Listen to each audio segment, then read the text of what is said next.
DCS यानी कि distributed control system और स्काडा यानी कि supervisory control and data acquisition दोनों इंडस्ट्रियल ऑटोमेशन के टर्म्स हैं, लेकिन इन दोनों में कुछ अंतर होता है। आज के इस वीडियो में हम लोग डीसीएस और स्काडा में क्या अंतर होता है इस टॉपिक को हम कवर करने वाले हैं। इस वीडियो में हम लोग डीसीएस यानी कि distributed control system, DCS hardware, DCS IO modules, SCADA यानी कि supervisory control and data acquisition, major components of SCADA और difference between DCS and SCADA इन टॉपिक्स को कवर करने वाले हैं। बाकी अगर आप लोग RLC designing, PLC programming, VFD, HMI, SCADA, AutoCAD electrical इनमें से कोई भी कोर्स करना चाहते हैं या फिर अगर आप लोग इनको बिल्कुल बेसिक टू एडवांस सीखना चाहते हैं तो आप लोग हमारी एंड्रॉइड ऐप या वेबसाइट से इन कोर्सेज को ज्वाइन कर सकते हैं। लिंक मिल जाएगा आपको वीडियो के नीचे डिस्क्रिप्शन में या फिर आप लोग इस नंबर पे हमें कॉन्टैक्ट कर सकते हो।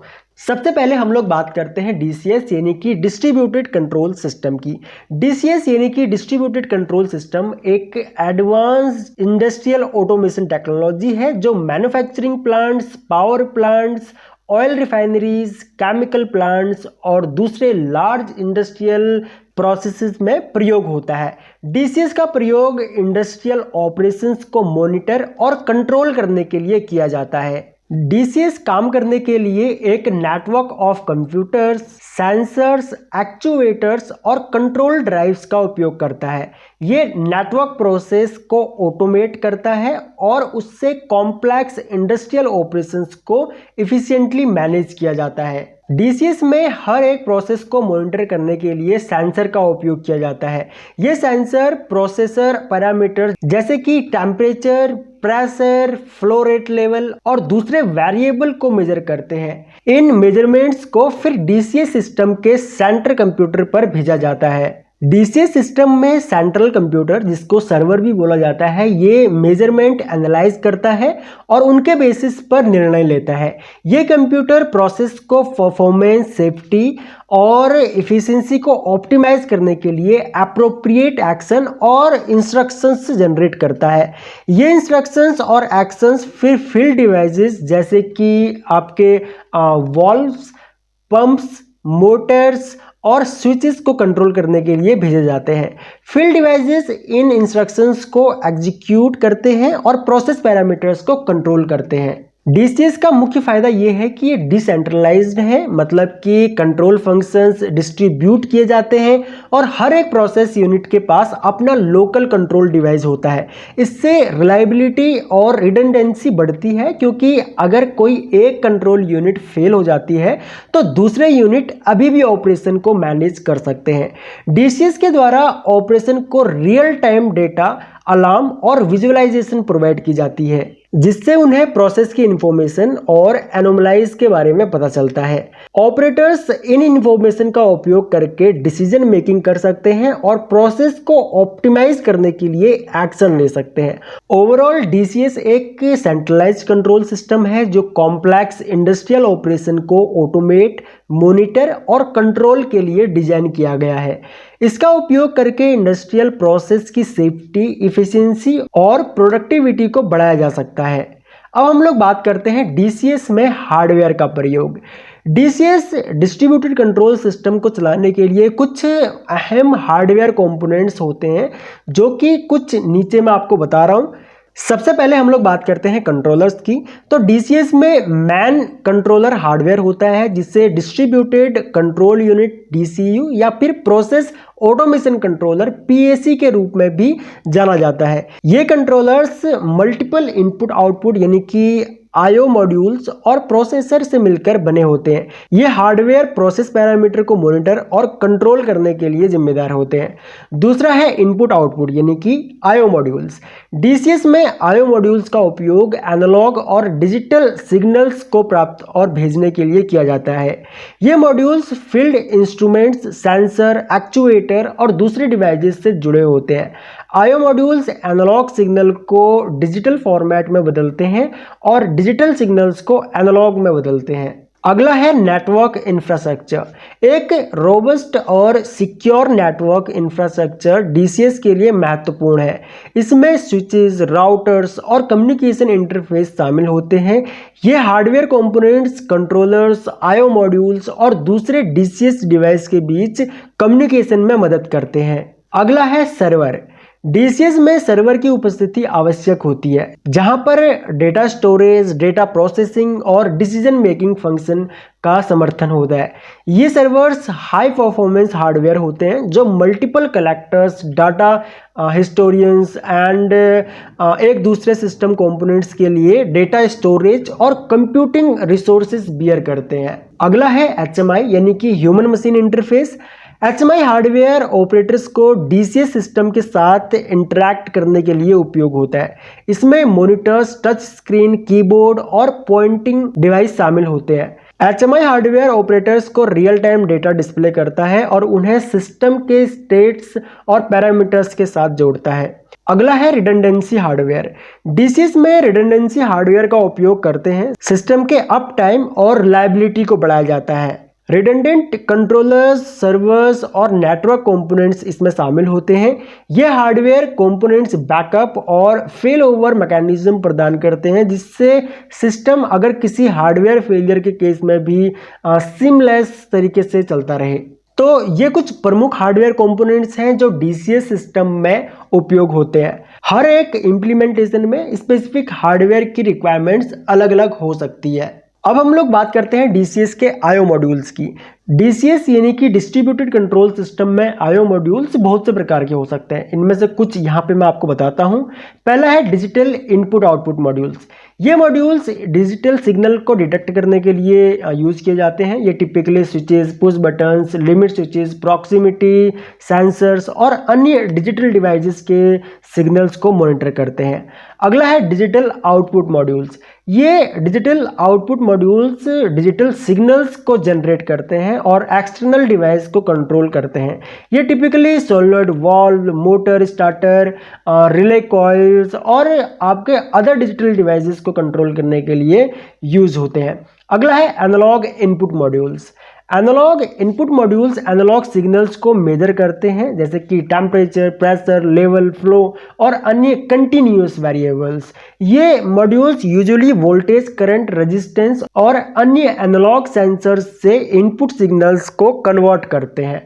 अगला है analog output modules. Analog output modules analog signal को जनरेट करते हैं और एक्सटर्नल डिवाइस को कंट्रोल करते हैं। ये modules typically current loops, voltage output और अन्य डिवाइस को कंट्रोल करने के लिए यूज किए जाते हैं।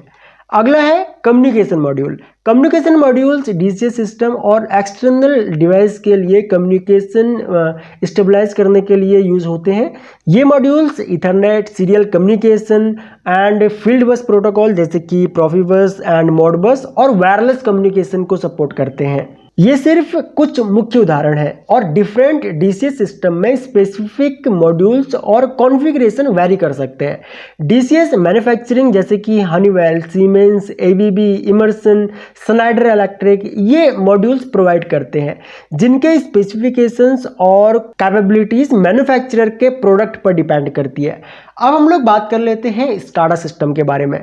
स्काडा यानी कि supervisory control and data acquisition एक कंप्यूटर बेस्ड कंट्रोल सिस्टम है जो इंडस्ट्रियल प्रोसेस को मॉनिटर और कंट्रोल करने के लिए यूज होता है।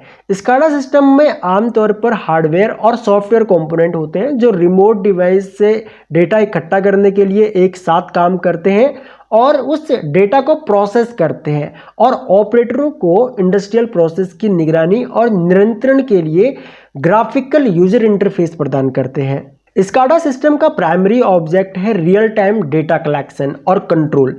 ये सिस्टम कनेक्टेड फील्ड डिवाइसेस जैसे कि सेंसर और एक्चुएटर से डेटा कलेक्ट करते हैं, जैसे टेम्परेचर, प्रेशर लेवल, फ्लो और अन्य पैरामीटर्स। ये डेटा फिर सेंट्रल सर्वर या कंट्रोल रूम में जाता है, जहां पर ऑपरेटर्स इसे देख सकते हैं और रिक्वायर्ड एक्शन ले सकते हैं। फिर हम लोग बात करते हैं स्काडा सिस्टम में कुछ मेजर कंपोनेंट्स के बारे में। तो स्काडा सिस्टम में कुछ मेजर कंपोनेंट्स होते हैं जैसे कि रिमोट टर्मिनल यूनिट जिनको हम लोग आरटीयूज भी बोलते हैं, और प्रोग्रामेबल लॉजिक कंट्रोलर, जिनको हम लोग PLCs बोलते हैं। ये डिवाइसेस फील्ड में होते हैं और सेंसर और एक्चुएटर्स को कंट्रोल करते हैं। ये डिवाइसेस डिजिटल और एनालॉग सिग्नल्स को इकट्ठा करते हैं और उन्हें डिजिटल फॉर्म में सेंट्रल सर्वर या फिर कंट्रोल रूम तक ट्रांसमिट करते हैं। अगला है कम्युनिकेशन इंफ्रास्ट्रक्चर। ये इंफ्रास्ट्रक्चर RTUs, PLCs और सेंट्रल सर्वर या फिर कंट्रोल रूम के बीच कम्युनिकेट को संभव करता है। इसमें वायर्ड और वायरलेस कम्युनिकेशन मेथड जैसे कि ईथरनेट, सीरियल कम्युनिकेशन, रेडियो या सैटेलाइट का प्रयोग होता है। अगला है सेंट्रल सर्वर या फिर कंट्रोल रूम। ये सर्वर या कंट्रोल रूम स्काडा सिस्टम का ब्रेन होता है। ये रियल टाइम डेटा कलेक्ट करता है, उसे प्रोसेस करता है और ग्राफिकल यूजर इंटरफेस, जिसको GUI भी बोला जाता है, उसमें प्रोवाइड करता है। ऑपरेटर्स इस GUI की मदद से इंडस्ट्रियल प्रोसेस को मॉनिटर कर सकते हैं और रिक्वायर्ड कमांड्स भेज सकते हैं। अगला है ह्यूमन मशीन इंटरफेस यानी कि HMI। ये कंपोनेंट ऑपरेटर्स को स्काडा सिस्टम से इंटरफेस करने की फैसिलिटी प्रोवाइड करता है।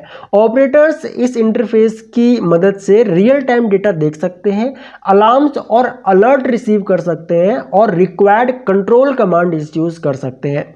अगला है प्रोग्रामेबल लॉजिक कंट्रोलर्स यानी कि PLCs। PLCs भी फील्ड डिवाइसेस से डेटा कलेक्ट करने के लिए और स्काडा सिस्टम के साथ कम्युनिकेशन करने के लिए प्रयोग किए जाते हैं। ये डिजिटल और एनालॉग सिग्नल्स को प्रोसेस करते हैं और फील्ड डिवाइसेस को कंट्रोल करते हैं। उसके बाद है डेटाबेस। स्काडा सिस्टम में डेटाबेस को डेटा स्टोरेज और रिट्रीव के लिए प्रयोग किया जाता है। ये database historical data, real time data, alarm log और कॉन्फ़िगरेशन इंफॉर्मेशन स्टोर करता है। इससे ट्रेंड एनालिसिस, परफॉर्मेंस इवैल्यूएशन और डिसीजन मेकिंग किया जा सकता है। अगला है सुपरवाइजरी कंप्यूटर्स। ये कंप्यूटर्स स्काडा सिस्टम के सेंट्रल कंट्रोल स्टेशंस को रिप्रेजेंट करते हैं। ऑपरेटर्स इन कंप्यूटर्स के जरिए इंडस्ट्रियल प्रोसेसेस और इक्विपमेंट को मॉनिटर करते हैं, अलार्म हैंडल करते हैं और रिक्वायर्ड एक्शन लेते हैं। स्काडा सिस्टम में डेटा गैदरिंग, डेटा प्रोसेसिंग और कंट्रोल के लिए प्रोग्रामेबल लॉजिक और एल्गोरिथम का प्रयोग होता है। ये system high level control function जैसे कि process optimization, trend analysis and report भी प्रोवाइड करते हैं। इसके थ्रू ऑपरेटर्स इंडस्ट्रियल प्रोसेसेस को एफिशिएंटली मॉनिटर कर सकते हैं, फॉल्ट और इश्यूज को आइडेंटिफाई कर सकते हैं और रिक्वायर्ड करेक्टिव एक्शन ले सकते हैं। स्काडा सिस्टम का प्रयोग वेरियस इंडस्ट्रीज में होता है जैसे कोई manufacturing, energy, water treatment, transportation और बिल्डिंग ऑटोमेशन। ये सिस्टम इंडस्ट्रियल ऑटोमेशन को इम्प्रूव करते हैं और ऑपरेशनल एफिशिएंसी को इंक्रीज करते हैं और सिस्टम को इन्हांस करते हैं। अब हम लोग DCS और स्काडा के बीच कुछ मुख्य जो अंतर होते हैं उसके बारे में हम लोग डिस्कस कर लेते हैं। DCS एक सेंट्रलाइज्ड कंट्रोल सिस्टम है जिसमें मल्टीपल कंट्रोल यूनिट्स या कंट्रोलर एक सेंट्रलाइज्ड लोकेशन में कनेक्टेड होते हैं।